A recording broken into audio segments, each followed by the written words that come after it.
Olá, ouvintes e leitores, sejam bem-vindos a mais um Literário, uma parceria do Irmãos.com e Ictus Podcast.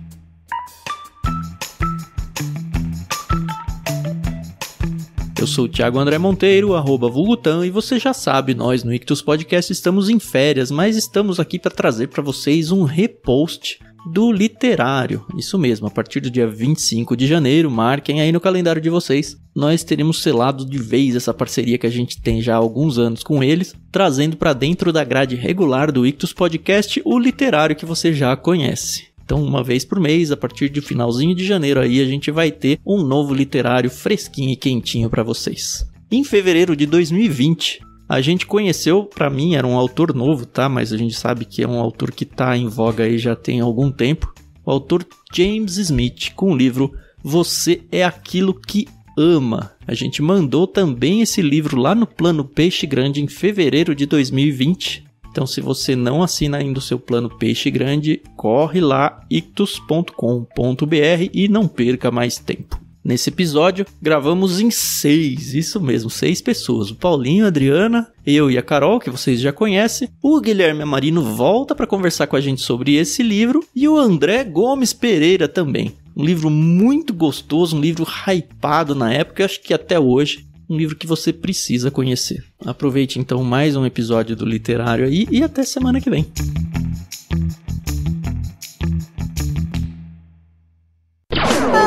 Podcast Irmãos.com. Olá, pessoas! Podcast Irmãos.com Literário entrando no ar. E a nova temporada 2020 entrando no ar. Literário 2020. Amor, tudo que é 2020 tem que falar 2020. Eu sou o Paulinho, estou aqui com o estreante André Gomes Pereira, mais conhecido por nós, pelo menos, como André Gop. E foi ele que nos recomendou e foi dele que pela primeira vez ouvimos sobre o livro que vamos discutir hoje. Eu estou aqui com o Gui Amarino, conhecido da maioria. O Gui é compositor, teólogo, fã de Cavaleiros do Zodíaco, mais conhecido por cantar no Projeto Sola. Muito bom. Tem que colocar o mangá do Cavaleiros do Zodíaco no Clube Ictus, pô. Você teve a chance de indicar.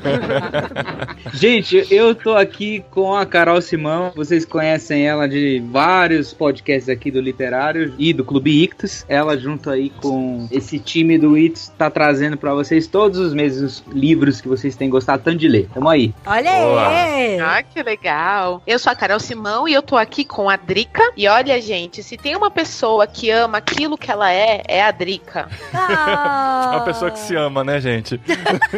É, exatamente, narcisista. Eu sou a Adriana e eu estou aqui com o Tan, que é o nosso representante cérebro no palito.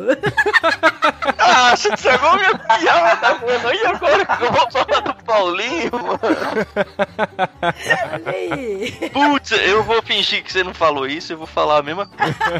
Eu sou o Tan, eu estou aqui com o Paulinho. Eu sou um palito que cabeça queimada, vai.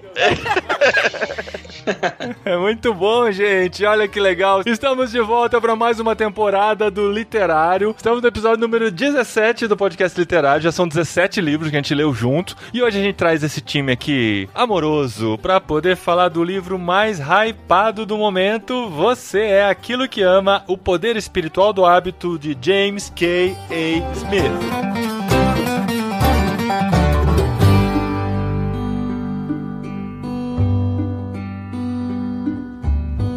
Então, sobre esse livro, eu diria que a gente tinha um pouquinho de vergonha de ler em público, né, esposa? Nossa, gente, olha, eu preciso confessar pra vocês que eu comecei a ler o livro e aí eu comecei a devorar, né? Pra tudo quanto é lugar que eu ia, eu levava o livro. Daí eu fui pro hospital fazer um exame, aí eu tava na cafeteria lendo, daí eu tava lendo o livro, aí passava os enfermeiros, eu baixava a capa do livro assim, escondia. Daí depois eles iam embora, eu levantava de novo o livro. Aí entrou um grupo de médicos, eu baixava a capa do livro. Eu falei, não, quer saber uma coisa? Peguei o cardápio, coloquei o cardápio nas costas do livro e fiquei lendo, né? Daí eu ia sugerir pra botar dentro de uma Playboy, né?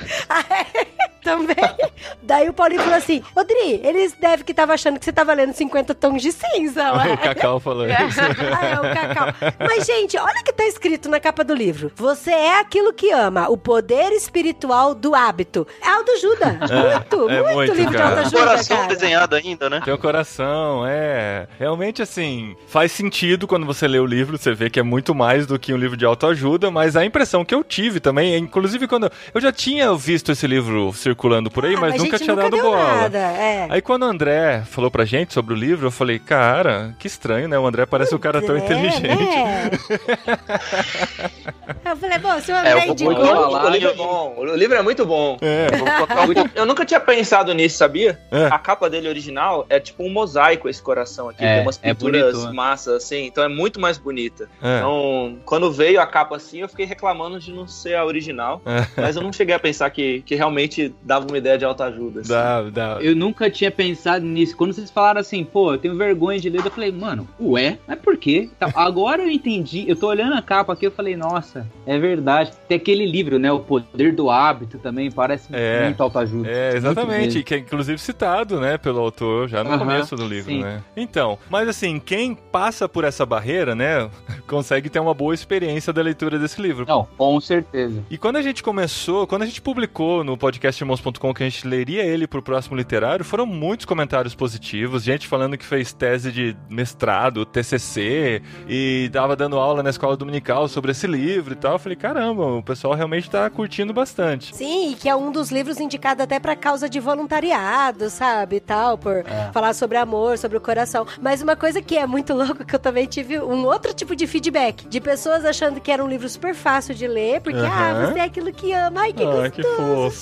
gente. E o livro é super profundo, ele filosófico e tal. E a galera ficou, o livro é difícil. Eu falo, não, gente, depois você entende, assim, a pegada dele, aí vai. Não, se você não tá no ritmo de leitura, pra se conectar nele, é um pouco complicado. Eu vim de um livro anterior que era muito mais prático, né? A gente tava estudando sobre filhos de terceira cultura e tal. Então, eram exemplos práticos de pais com filhos no campo. Aí, quando eu entrei nele, eu falei, peraí, eu tenho que mudar um pouquinho minha cabeça, porque ele traz pra um outro lado a reflexão, né? A gente vai pra algo muito mais profundo. E filósofo tem dessas, né? Tem dessas de dar nó no nosso cérebro. Então, se a gente não tá conectado na leitura, a gente acaba tendo dificuldade. Eu tava de férias em janeiro e eu tava lendo um livro do C.S. Lewis, o Até que Tenhamos Rostos. E assim, faltam 4 capítulos, os capítulos são curtos e a gente tinha que gravar isso aqui. E chegava da editora, porque ele é do Clube Ictus agora de fevereiro, ele chegou pra gente na sexta-feira, né, cara? Sexta-noite passada, pra gente gravar o episódio na terça. Aí eu falei, cara, eu não posso parar o livro do Lewis, né?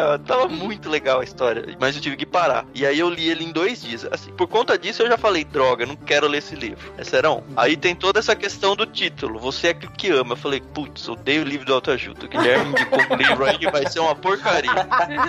Aí eu virei a orelha, olhei a cara do cara, eu falei, cara, não é possível que esse cara aqui tenha alguma coisa pra me falar. Olha só, preconceito. Jogou o livro pela capa, pela cara do autor. Julgou totalmente, pelo né? momento em que ele me pegou, assim, que eu não queria nunca começar um livro naquele dia. Aí eu falei, não, vai. É meu trabalho, né? O Clube Ictus, eu tenho que gravar esse negócio. Aí, assim, passou o primeiro capítulo, aí eu falei, putz, cara, que joia, mano. Que livro fantástico. Que pena que ele tem essa capa. Que pena que o autor veste essa camisa. E aí, assim, o Guilherme tava falando em off aqui que eu, infelizmente, perdi a entrevista que vai no nosso podcast. Aliás, o podcast do Ictus vai voltar agora em março. Se você já tá ouvindo, talvez já tenha voltado. Toda terça-feira, a partir de março. E a entrevista com o Guilherme vai estar lá, onde ele indica esse livro também. E uma pena eu ter perdido a entrevista. Tenho muitos assuntos sobre esse livro a conversar com ele, que é músico. Você perdeu, assim, de participar da entrevista. Você não perdeu o arquivo da entrevista, né? Não. Eu queria ter feito junto. Oportunidade, porque, assim, esse livro, eu fui lendo, principalmente a segunda metade, pensando, cara, isso aqui tem muito a falar com o que o Projeto Sola faz, e eu não sei quais são os pressupostos deles. Talvez esse livro bata forte em alguns pressupostos dele, e que bom que bate, se é que bate. E aí eu queria conversar com ele depois, mas é um outro assunto. Por que você não pode fazer isso agora? Vai desvirtuar muito do livro,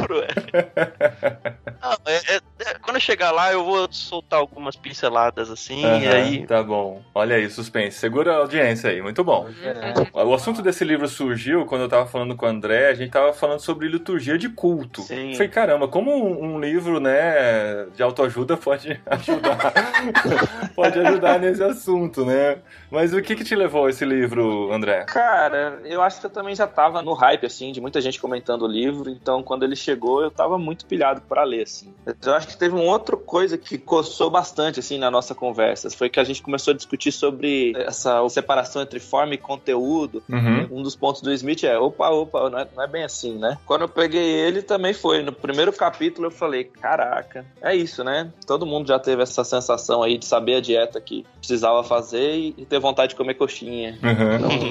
Olha, eu fiquei sabendo desse livro pelo Pedro Dutti, ele tava falando sobre os neo-ortodoxos, né, e falando sobre um movimento, assim, de um radicalismo ortodoxo voltando ao lance do ritual, voltando a essa admiração pela tradição e tal, e esse cara é um cara que ele sempre citava. Aí quando teve o lançamento do álbum nosso chamado 500, sabe, lembra? 2017 e tal, a gente lançou ele numa caixa dessas de mês lá, que acho que era do Box 95. Nessa caixa veio esse livro. Daí eu recebi o livro e falei, porque tinha vindo o CD, a gente ganhou também, eu falei, nossa, o cara que o Pedro só fala dele. Eu comecei a folhear e ele tinha muita relação com algo que eu já estava pesquisando justamente para fazer meu TCC em teologia, que era o lance da relação agostiniana da ordem dos amores, como que a gente faz essa balança entre os nossos vícios e virtudes, e a liturgia colabora para isso, e o Agostinho fala muito disso, né, com essa questão do coração. E aí ele cita muito Agostinho, daí eu folhei assim e falei, nossa, que bom. E esse livro me ajudou muito. Acho que um outro ponto que ressoou bastante é que um dos programas aqui do Centro Cristão de Estudos, né, é o projeto Emaús, que é de formação espiritual e disciplinas espirituais. Então, Agostinho, o Henry Nouwen, o Lewis e alguns outros são leituras frequentes, assim, né, citações, trechos deles. Então, na hora que ele pegou e foi fazendo essas conexões com o hábito, foi muito bom. A gente celebrou bastante ter ele disponível em português para poder recomendar para os participantes. Então, o meu foi um pouco menos emocionante. O Guilherme indicou, e aí conversando com você e a Adri, vocês sugeriram, e eu falei, tá bom, então vai esse.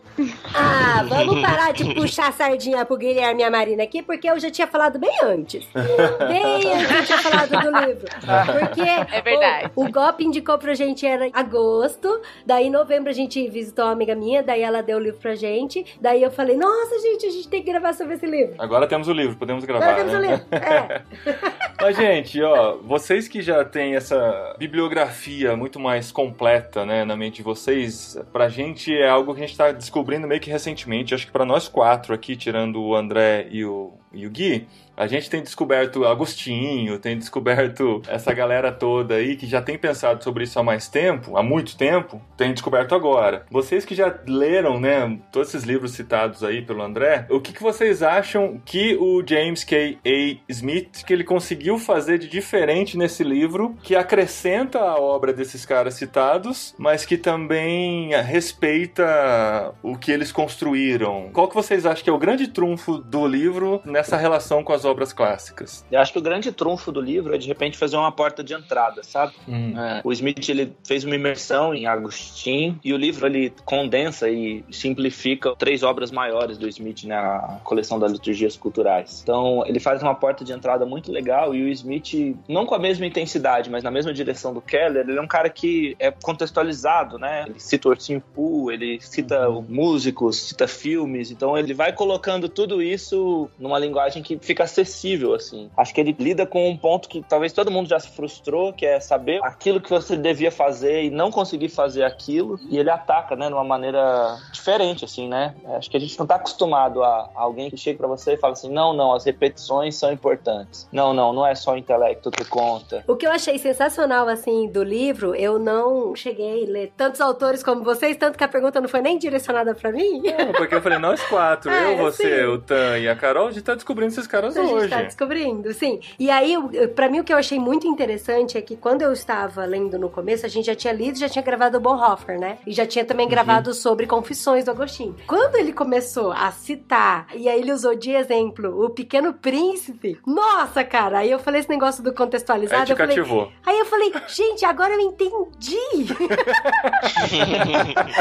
Agora eu entendi o que o Agostinho tava querendo dizer, cara. Não, e é legal que é um carimbo porque a gente tá mandando no clube, cara. Então mano, olha só. Tá tudo conectado. Tá tudo conectado. E aí eu falei, cara, que da hora, porque ele cita muitos amores que o Agostinho fala bastante em Confissões e tal, mas aí ele fala da cerne do amor, assim, de como você cativar as pessoas, citando o Pequeno Príncipe. Aí eu falei, nossa, muito da hora. Inclusive, eu gostaria de pedir licença aqui pro Gui, antes dele responder filosoficamente, de que eu queria citar muito essa parte, amor, de que ele fala do Pequeno Príncipe. Se bem que vai lá, usa as duas mãos, vai lá, eu seguro o microfone pra você. Isso tem até a ver um pouco com o cerne, né, o coração e a raiz do livro, né, porque ele fala assim, se você quer construir um navio, não chame as pessoas para juntar madeira e nem lhes atribua tarefas e trabalho, mas ensine-as a desejar infinitamente a imensidão do oceano. Então, cara, isso é muito legal, é você cativar as pessoas pelo coração, ensina eles a amar e a desejar e a percorrer o oceano, a sensação de estar em cima de um barco e tal, e não falar pra eles sobre coisas práticas e pragmáticas e capacitação e treinamento, a madeira é isso, a madeira é aquilo e tal. E aí eu falei, cara, isso é muito legal, agora eu entendi, sabe, o que é o negócio do coração e tal. Eu acho que isso entra muito no papel que o James Smith mesmo ele tem, como o papel da história dele, né? Ele é um cara que tem escrito e ele é professor do Calvin College, ele é um cara estritamente reformado e tal, mas a história dele, ele não vem desse meio, ele vem de um meio carismático. Ele conta a história dele que ele foi um cara que estava no meio carismático e então vem para esse meio mais tradicional, que tem a liturgia como foco. E esse trabalho dele, o livro Você é Aquilo que Ama, junto com os 3 volumes do Liturgias Culturais, trazem, acho que um fôlego e um sentido, justamente para tentar harmonizar a parte do coração com algo tão pesado, tão engessado e que às vezes tão lidado com preconceito, que é o assunto da liturgia. Entendeu? Eu cresci numa igreja mega litúrgica, numa igreja tradicional e tudo mais, que tem essa visão que o Smith tem sobre os conceitos, mas a vida disso, a relação disso com o coração, a importância disso para com os hábitos e tal, eu creio que ele dá uma perspectiva nova para isso, traz um oxigênio para a liturgia, para a gente prestar atenção para algumas coisas, e principalmente para você prestar atenção não só no âmbito litúrgico dominical, mas também eu acho que dá até outras coisas. Acho que dá até um argumento para as igrejas que têm a liturgia engessada, no bom sentido, porque eu realmente acredito que muitas delas, hoje em dia, não sabem nem justificar a liturgia delas mais. E esse livro talvez venha para eles como, olha, uma resposta de por que eu faço isso, eu perdi até a referência, mas eu consigo explicar, principalmente para os jovens, né? Ele tem um capítulo todo falando para jovens sobre por que é importante isso, por que dessas repetições. Ele linka muito com o livro do Hábito lá, que eu não li, mas conheço bastante gente que gostou. Então, o que eu acho louco também é porque, assim, igual pegando esse gancho da liturgia, de que por que as pessoas fazem isso e tal, é a questão do pensamento, né? Que eu até gostaria até de voltar e falar isso no início, que fala lá no do Descartes lá, né? Que você pensa, logo existo, né? Do cérebro no palito. Por isso que a gente fez até essa brincadeira na introdução. E que muitas vezes a gente pensa de que a gente é voltado e a gente é motivado por nossas ações intelectuais e pelo nosso pensamento. E sendo que a gente é aquilo que ama, né? A gente é muito mais voltado para ações do nosso coração. E até fala aqui na contracapa do livro, que eu achei muito legal, e isso também chamou bastante minha atenção antes de começar a ler, ele fala, você é aquilo que ama, mas pode ser que você não ame que pense que ama. Então é muito louco isso, né? Igual o Tan falou, questionando as liturgias, de por que a gente acaba fazendo isso. Essa abordagem é legal, porque daí corrige a péssima impressão da capa do livro, né? Porque a impressão que dá é assim, eu vou viver em prol daquilo que eu amo, né? Eu tenho minhas paixões e eu vou me entregar minha vida pra isso e vou atrás dos meus sonhos, né? Dá essa impressão. Mas o autor já desconstrói essa ideia de cara, assim, né?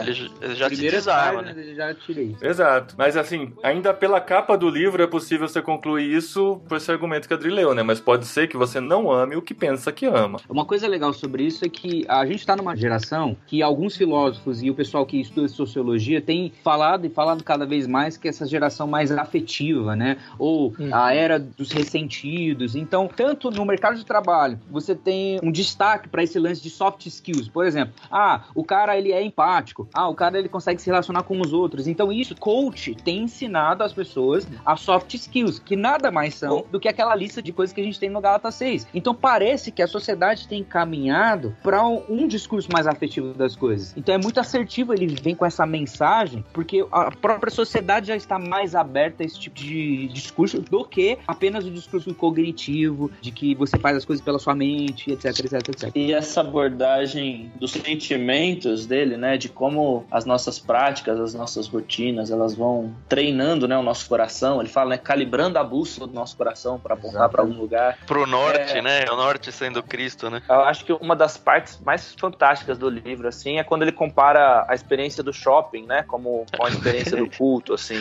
Eu falei essa pra minha esposa, cara. Cheio de dedos e tudo. Porque é muito preciso, né? Ele comparar o átrio da catedral com o átrio do shopping, com a recepção do shopping. O fato de só ter iluminação de cima, né? As várias capelas onde você vai e compra sua relíquia pra satisfazer o seu anseio do coração, o efeito terapêutico disso. O fato de ser comunitário, de você ter as estações do Dia das Mães, do Dia dos Pais, do Dia das Crianças, assim. E da gente ser treinado nisso e entrar no embalo, né? O nosso coração, ele fala, né? O shopping é o templo e os manequins são os nossos santos, né? A gente olha pra eles e a gente quer imitar, se tornar aquilo que eles são, assim. Isso é interessante essa do manequim, porque quando você lê, assim, en passant essa ideia, você fala, esse cara tá forçando a barra, principalmente essa parte dos manequins, véio. E aí você vê que na nota de rodapé, ele acredita um conteúdo onde pessoas que projetam manequins... documentário, né? O documentário. Projetam manequins, na verdade, tem exatamente esse pressuposto de construir deuses, né? Essa concepção, o objetivo deles é fazer com que eles sejam de fato deuses, e eles têm até essa vontade religiosa, essa identidade de entender mesmo o shopping ou a loja como algo sagrado mesmo. Eu achei fantástico. Eu tenho até um outro paralelo quanto a isso, assim, é que lendo e pensando no hábito de ir no shopping e de ver as imagens das vitrines e ele colocar isso como santos, eu fiquei pensando, né, se o shopping é o templo do consumo, talvez o Instagram, o feed do Instagram seja a oração, né, que de qualquer lugar do mundo, você tá lá vendo seu feed, você tem os looks do dia, você tem as imagens da boa vida. Ele meio desenvolve isso naquela parte do casamento, né? Isso, né, o Pinterest, né, o padrão essa Pinterest. Essa parte é incrível. Gente, esse livro me ajudou muito a construir meu casamento.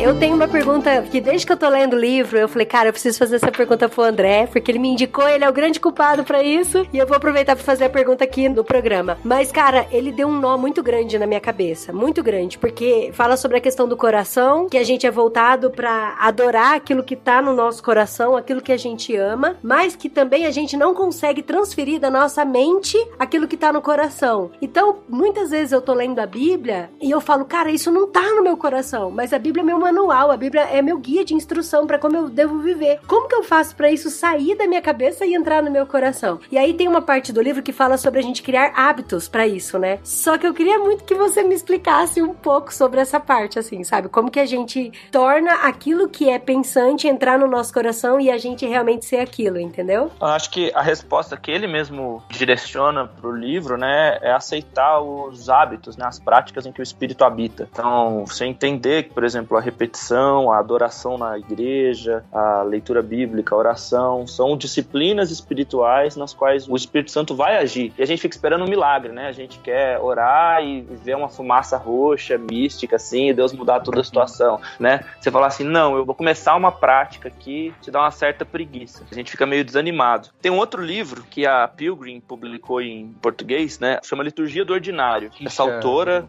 da Tish Warren. É muito interessante, porque ela pega o conteúdo do J.K. Smith e associa com hábitos cotidianos, assim. Então, por exemplo, tem um capítulo que fala da importância de arrumar a cama. E ela era toda desleixada, assim, né? No sentido de por que eu vou arrumar a cama se eu vou dormir de novo à noite? E ela fala que no início do dia ela acordava, como a maior parte de nós talvez acorda, pegando o celular e rolando o feed, vendo os e-mails, as notificações, e de como isso já colocava ela pilhada num ritmo, assim. Aí ela avalia isso e fala assim, não, eu vou arrumar minha cama e depois de arrumar minha cama eu vou sentar em silêncio sobre a minha cama cama e eu vou meditar um pouco sobre o que o evangelho é pra mim, vou ler uma passagem bíblica, vou aplicar ela ao meu coração. Eles falam assim, bom, o que tem a ver? Ela fala assim, bom, quando eu arrumo a minha cama, eu me lembro que Deus é um Deus que na criação coloca a ordem no caos. Então eu faço isso pra me lembrar da ação de Deus. Então eu tô atuando com Deus nesse momento. Aí eu coloco ordem num caos externo e depois eu me sento pra lembrar o meu coração de colocar ordem num caos interno, com base na palavra de Deus. E aí é uma sugestão de livro, assim, que vai abordando várias coisas, desde escovar os dentes, né, e ficar preso no trânsito. Ela pega vários paralelos, assim, é um caminho legal pra facilitar uma aplicação. Tinha uma amiga minha que ela odiava passar roupa, né? Ela odiava passar roupa, detestava passar roupa. E o marido dela tinha que trabalhar de social e tal. E aquilo ela falava, ai, que inferno isso. Aí chegou uma irmã na casa dela e falou assim, irmã, pense que você tem uma roupa de homem pra passar na sua casa. E aí ela mudou a visão dela. Ela passava a camisa do marido dela que ia trabalhar, agradecendo. Ai, Deus, obrigada, porque o senhor me mandou um marido que é tão carinhoso pra mim e tal, e tal. E ela falou que toda vez que ela passava a roupa dele, ela orava por ele, sabe? Que medo das feministas ouvindo esse programa. Que medo. Nossa. Não, ó, vou tirar o seu medo, Paulinho. Várias vezes eu, Thiago, homem hétero, estendendo roupa no varal, fico assim, nesse mesmo princípio de que saco, eu tenho que estender a roupa, eu falei, cara, tá errado isso. Aí eu comecei a orar e agradecer a Deus, porque a gente tem essas roupas pra estender no varal, sabe? Porque eu tenho uma família que vai encher de roupas o varal, porque tem pessoas aqui dentro de casa, sabe? Então pronto. Então tá bom. Equilibrou, vai. Tem uma passagem massa, né? João 13, quando Jesus lava os pés dos discípulos. Essa é a tarefa mais desprezível que talvez alguém do período lá poderia fazer. E Jesus pega e faz. Você fala, caraca, Jesus, ele faz essa tarefa, que era a tarefa chata, que ninguém quis fazer, que diminuía as pessoas na convenção social da época. E Jesus pega e faz, assim. Isso é muito significativo, né? Pra lavar a louça, pra trocar a fralda do bebê, pra lavar o banheiro, assim. Se Jesus faz, significa que, pô, não tem nada indigno, não tem...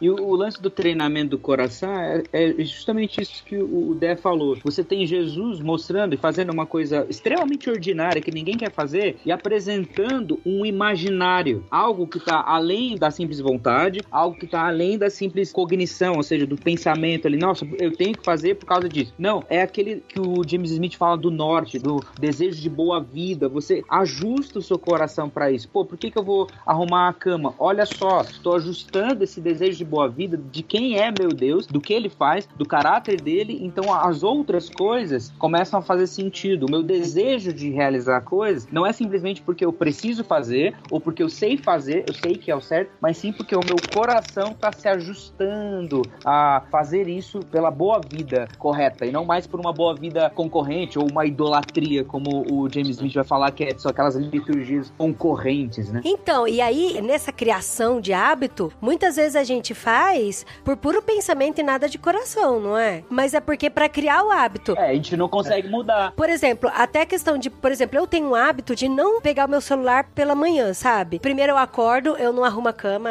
não sou tão igual essa menina, e depois que eu arrumo a cama, tá? Depois do café. Mas eu acordo, aí eu passo meu café, enquanto tá passando o café eu vou ler uma bíblia, eu vou ler um livro, eu vou ler alguma coisa, aí a gente toma café em família, a gente lê a bíblia em família, aí depois que eu quero pegar o celular. Mas não é todo dia que eu acabo fazendo isso. E tem vezes que eu faço contrariadíssima, sabe? Eu falo, cara, eu quero muito ver meu celular. E aí eu faço aí eu falo, não, eu não vou pegar até eu forçar o hábito. Na verdade, você tá forçando o hábito contrário, né, Dri? É o que ele fala, é o exercício pra quem é sedentário. Assim, por um longo período é um saco. Tá frio, eu não quero sair da cama. Mas eu entendo a importância e por causa da importância eu vou forçar o hábito até que eu vou fazer e eu não vou nem perceber que eu tô... E aí as crianças acabam adquirindo esse hábito nosso por imitação. Uma coisa muito boa, sabe? De a gente sentar, oi mamãe, hoje a gente não vai fazer o devocional no café da manhã, sabe? Assim, porque tá numa correria do dia a dia. Porque aí eles já estão forçando o nosso novo hábito por imitação. E aí isso eu acho muito legal. E isso o Smith também deixa muito claro no livro, né? Sobre a questão da gente criar, né? O que eu achei legal é que a Adri falando aí do exemplo que ela é pros filhos e dos filhos cobrarem isso, e a gente vê que eles não estão cobrando de um jeito, pô mãe, a gente tem que ler a Bíblia, né? Que saco.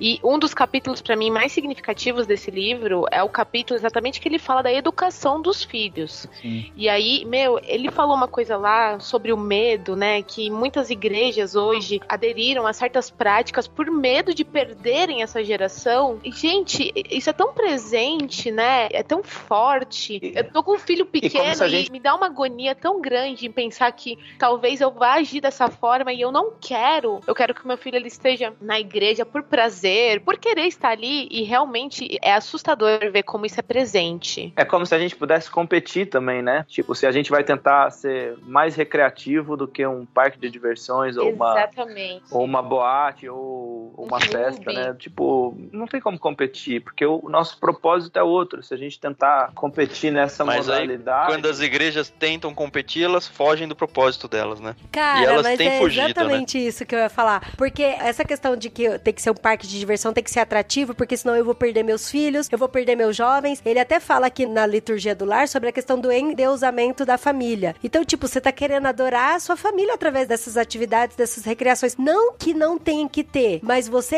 excluir completamente o estudo bíblico, a questão da teologia do lar, de você saber quem é Deus, de trazer o Deus pra realidade da sua família, pra realidade dos seus filhos, e você excluir isso por medo de, isso não é legal, isso é chato e tal, você tá tendo outro Deus do seu coração, na verdade, que é a sua própria família, né? Eu vou além disso, eu acho que a gente ensina dentro das igrejas, quando a gente reproduz essa teologia do entretenimento, um desejo de eu fazer algo que é tipo, vou fisgar, assim, né? Não, a gente tem que fisgar essa geração. Eu tô ensinando e cultuando ali, mesmo no culto separado, só para as crianças e tudo mais, tô cultuando um outro Deus. Tô cultuando um Deus que não é o Deus da Bíblia, que não é o Deus que nos ensina, que nos incentiva como pais a fazer os nossos filhos ficarem juntos com a gente, perguntando, pai, o que é isso? Pai, por que a gente tá fazendo aquilo? Tipo, quando Abraão vai levar Isaac e Abraão recebe a ordem, você vai lá e você vai oferecer o teu filho como sacrifício. Abraão vai levando, Isaac tá o ajudando. E Isaac que faz a pergunta. Pai, eu tô vendo o martelo, o cutelo aqui, eu tô vendo a corda, eu tô vendo o altar, mas cadê o cordeiro? Isso mostra que existe uma pedagogia nos atos e nos hábitos que os nossos filhos, que nem os filhos de vocês,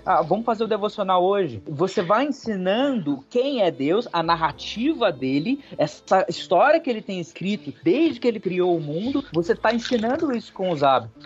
E Deuteronômio 6 é quase uma grande comissão dos pais pros filhos, né? Você vai ensinar as crianças o quê? Você vai ensinar elas a amar Deus acima de tudo. Beleza, como? Bom, quando você sair de casa e quando você voltar pra casa, quando você acordar, quando você dormir. Você vai amarrar isso na sua cabeça e nas suas mãos. Ou seja, nos hábitos, nos pensamentos também, mas nas ações, né? Entrando e saindo de casa, no caminho ou na hora de deitar. É no exemplo e no cotidiano que você vai ensinando. Cara, e às vezes não é fácil, né, André? Não é fácil, que às vezes a gente tem umas vidas tão louca, tão corrida, e a gente tem que se forçar a fazer muitas vezes, cara. No final do ano passado, a gente teve uma experiência muito legal com uma família da igreja. A Marcinha Foiser é uma fotógrafa aqui da igreja e ela fez com os netos os dias do advento. Cada dia ela fazia uma brincadeira contando a mesma história, a história, né, do Natal, mas, por exemplo, teve dias em que ela fazia um desenho e aí eles derretiam o giz de cera e pingavam as cores do giz pra pintar, sabe? E aí ela fazia uma aplicação com a luz da vela, né? O que a vela fazia no giz é o que Jesus faz no nosso coração. Outro dia eles montavam um pequeno presépio com coisas recicláveis, outro dia, sabe? Cada dia ela fez uma brincadeira, contando a mesma história, mas com que objetivo, né? De treinar a imaginação das crianças, assim. E foi muito legal que ela compartilhando depois, super empolgada, que da metade pra frente, as crianças contavam a história e as crianças começaram a propor meios, propor brincadeiras de como aplicar, de como sinalizar a história ali, sabe? Isso é muito legal. E, de novo, dá muito trabalho. Imagina o trabalho que não dá. Porque, por exemplo, eu tava explicando pros meninos o Mar Vermelho outro dia, né? Não, porque atravessou o Mar Vermelho e eu não quero que fique aquelas historinhas assim, tipo, que legal, né? O Jonas entrou na barriga do peixe. Porque Moisés abriu o Mar Vermelho. Tipo, como se fosse uma coisa tão corriqueira e a gente deixar de entender que isso é sobrenatural, sabe? De que é muito louco, sabe? De ficar muito corriqueiro. Desenhar o leãozinho do Daniel sorrindo na cova dos leões, é isso. Cara, umas coisas assim. E aí eu falei, não, gente, eu lembro que eu fiz um mar vermelho de gelatina, laranja, de morango, né? Gelatina de morango, num topo bem alto assim, a gente colocou o bonequinho de Lego bem pequenininho, sabe? Quando abriu o mar assim, pra eles, nossa, mas que grande e tal, pra tentar ver, sabe? Um pouco dessa imensidão, dessa magnitude mesmo que foi um negócio. Porque acho que a gente acaba caindo muito na coisa comum, né? Também tem isso. É.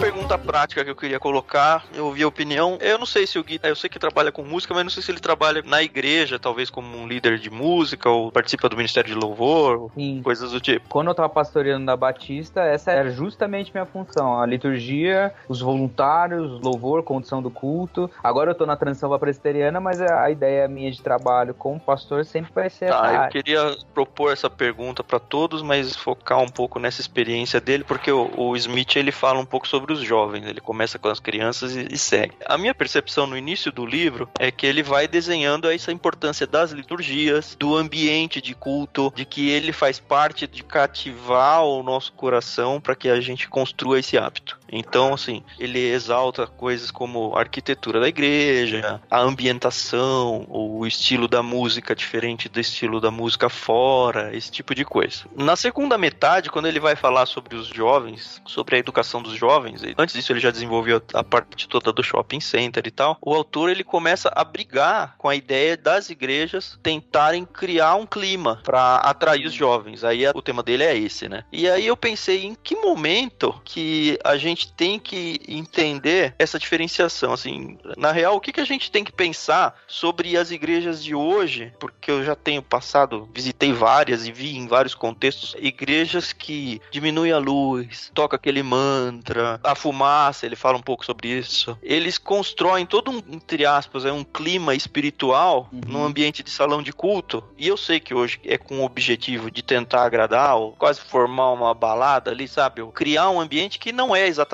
a liturgia que o Smith fala, mas também a liturgia na história, em algum momento ela foi criada e ela não era liturgia antes dela existir. Eu queria entender um pouco de vocês que têm experiência, principalmente em culto de jovens. Eu não sei nem se eu concordo com o conceito de culto de jovens. Nossa, mas é velho mesmo, né, cara?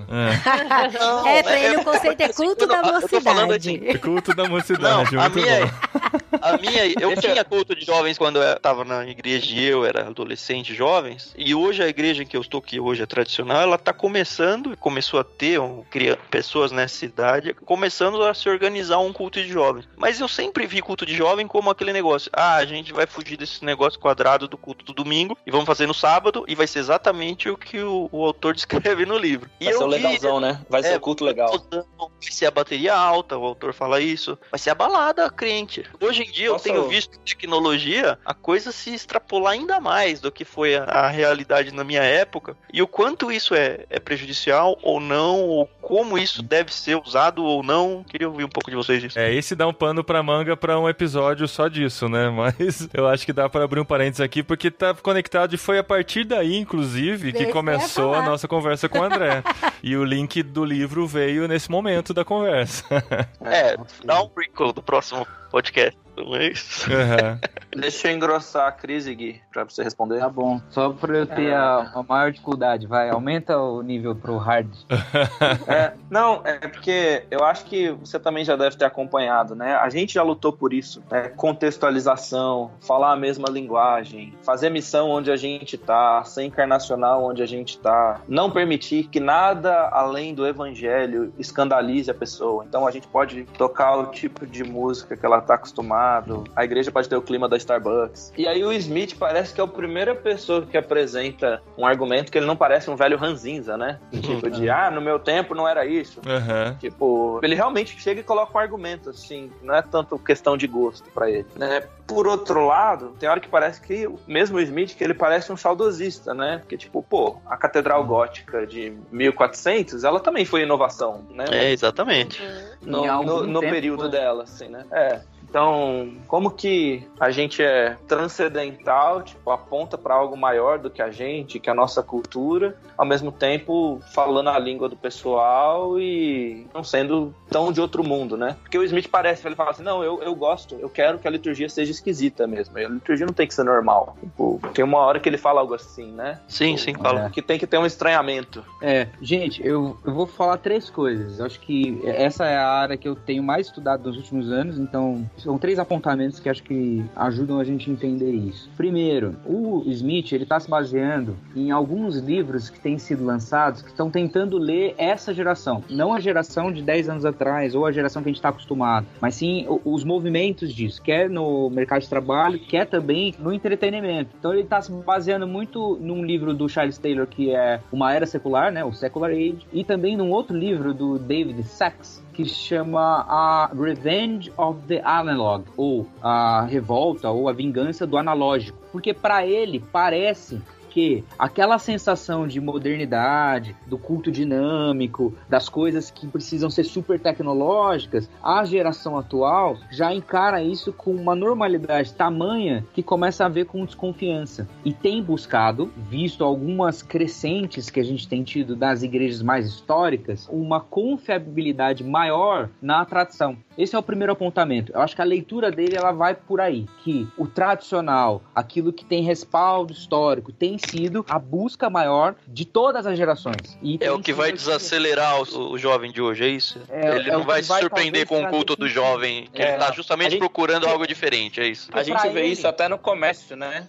A valorização do artesanal. Exato. O hambúrguer, vamos lá, vamos falar de McDonald's. Há 5 anos atrás, ou 10 anos atrás, o McDonald's era tipo, vamos lá, a definição de hambúrguer pra gente era McDonald's, BK, Bob's. Um hambúrguer de esquina e tudo mais era aquele negócio, tá lá, é o podrão da esquina. Agora, cara, você vai comer hambúrguer na rua, você tem que ir numa hamburgueria gourmet, porque existe pra gente, no nosso imaginário, uma concepção de que o artesanal, feito tradicionalmente há muito mais tempo, tem mais sentido do que o da alta produção. Então, essa é a tese do Smith. A liturgia um pouco mais pesada vai trazer mais sentido do que a liturgia super contextualizada e tudo mais. Para isso eu tenho que trazer um outro sentido, porque dá pra gente cair no mesmo erro, que é achar que uma liturgia congelada no século XVI, XVII é a boa, sem nenhuma contextualização, sem nenhuma atualização e tudo mais, que é um pouco, eu acho, o exagero dele nesse livro. Se eu tenho uma ressalva com a tese do Smith, é o exagero dele no ritual, a importância exacerbada nas coisas ritualísticas e tudo mais, porque pode se tornar um fim em si mesmo, e não é essa a ideia da liturgia, e não é essa ideia de tudo aquilo que ele mesmo tá falando no livro, né? Você tinha falado de 3 pontos, você falou o primeiro, né? Eu falei do primeiro e agora eu comecei do segundo. Uma coisa que um dos reformadores, lá do lado dos anglicanos, que é o Thomas Cranmer, ele trouxe para a liturgia 3 pontos básicos. Quando se fazia liturgia, ele achava que tinha que ter esses 3 pontos. Primeiro, a liturgia ela precisava ser bíblica, ela precisava ser contemporânea ou contextualizada e, por fim, equilibrada. Se eu for contemporâneo demais ou contextualizado demais, eu vou perder o meu fator bíblico. Eu vou abrir mão de algumas coisas bíblicas para ser contextualizado. E, ao mesmo tempo, se eu for bíblico demais, eu não vou conseguir me contextualizar. Por isso, o terceiro ponto, que é o equilíbrio. Então, minha segunda parte, assim, no comentário com base na pergunta de vocês, é justamente isso. A ressalva que eu tenho do você é aquilo que você ama. E como que a gente relaciona com um culto de jovens, uma coisa é justamente pontuar o equilíbrio nas coisas. Se a gente tentar modernizar demais, a gente vai acabar colocando coisas que não são a própria liturgia de Deus. Porque qual é o referencial dos cultos de jovens? Para ter luz e etc, etc, etc. Dá pra gente fazer isso de uma maneira saudável? Dá.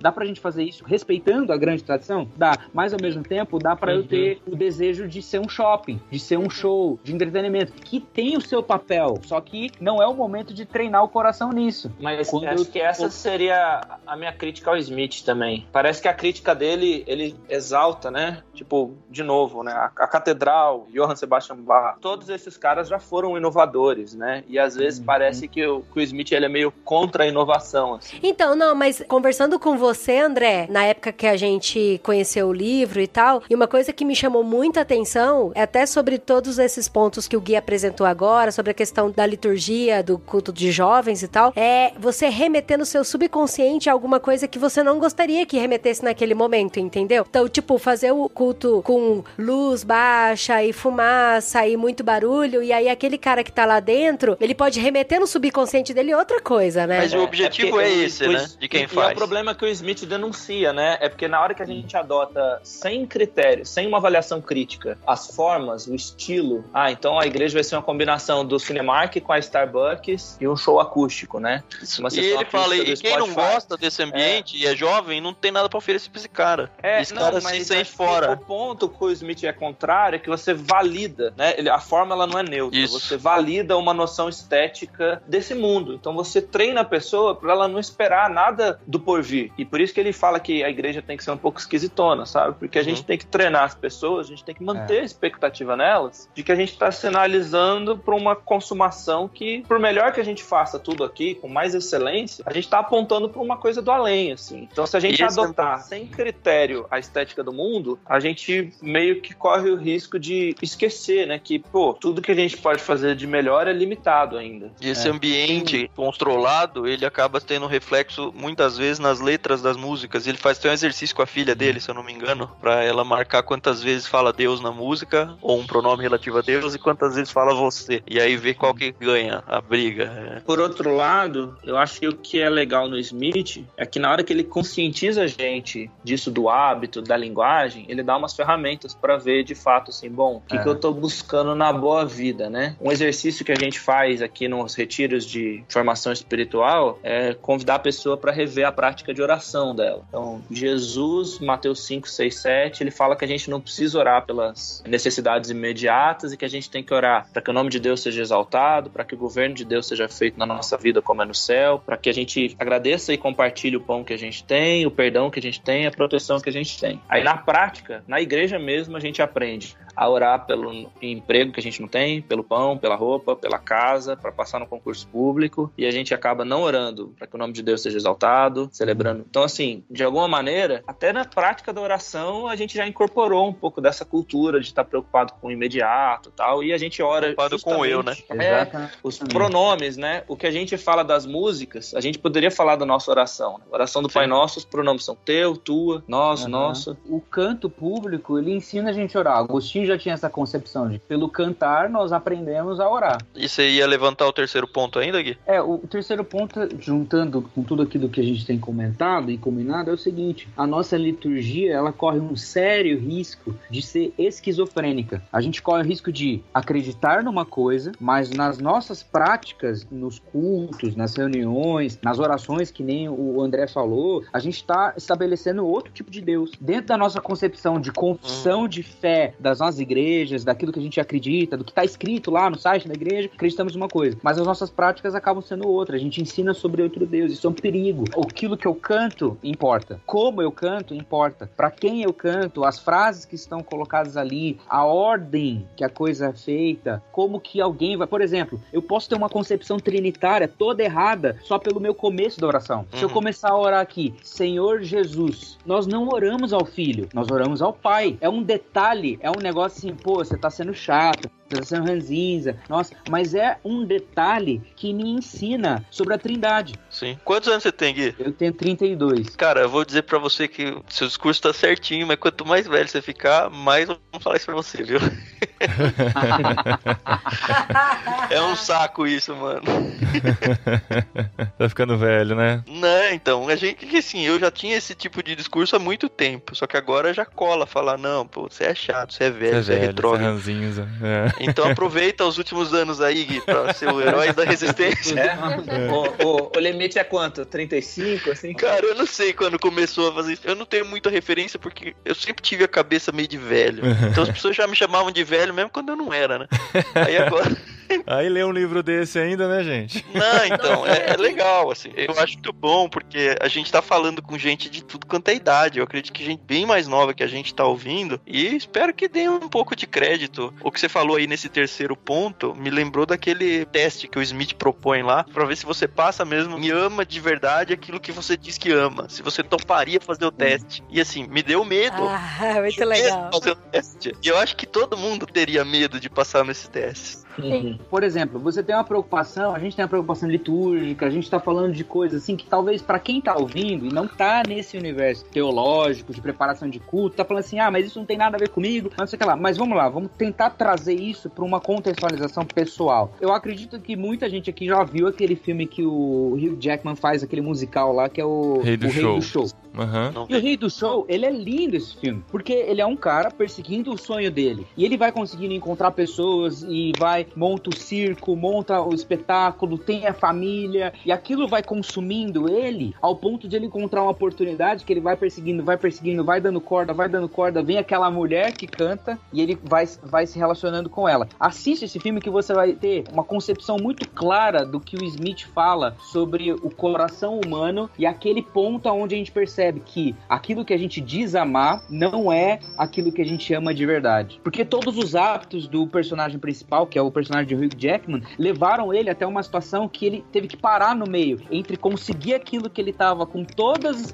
os comportamentos dele dizendo que ele amava e aquilo que na cabeça dele ele amava de verdade. E aí ele é confrontado, sabe? Todas as oportunidades dele trair a mulher dele conseguir o que ele queria, a fama, todo o dinheiro, e quando tá no limiar disso, ele percebe que não é aquilo de verdade. Eu acho que a liturgia faz com que a gente sonde o nosso coração, treine o nosso coração, Deus nos ensine, então a gente lê a palavra, oramos uns com os outros, aconselhamos uns aos outros, e então quando a gente é confrontado com outros tipos de liturgia, com outras coisas que não são Deus, a gente consegue reconhecer. E aí você fala, putz, não é isso. Cara, que da hora, que da hora. Nossa, que aula, muito legal isso, muito legal.